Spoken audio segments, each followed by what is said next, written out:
নিগদতি সুখ শুনা নিপতি নিখব দে দূতৰ বচন শুনি চাৰি পাৰি দে ঢাকিয়া বলয় অৰে যমৰ কিংকৰ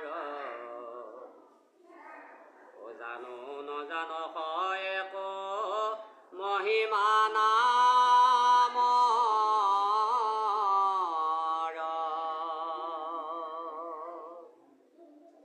অজামিলক যেতিয়া যমদূতে বান্ধিবলৈ আহে সেইসকলক কৈছে যে তোমালোকে এই যে নামৰ মহিমা ভগৱানৰ নামৰ মহিমাটো তোমালোকে একো নুবুজা।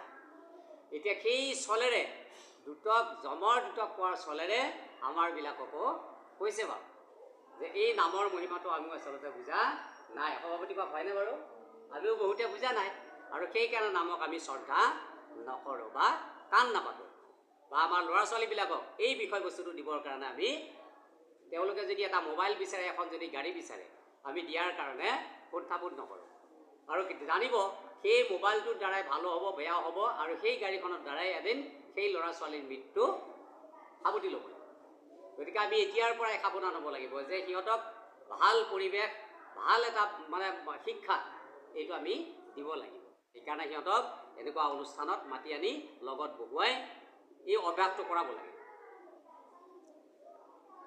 হে হৰি ৰাম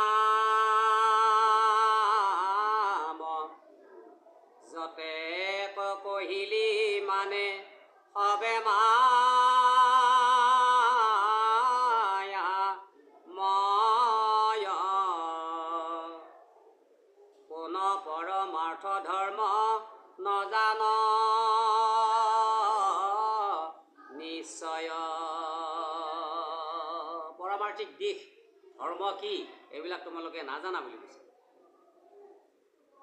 কিছু নাজান দণ্ডি বাক লাগে যাক পাইলে কয় অধৰ্মে ধৰ্ম ৰাজাৰ সভাক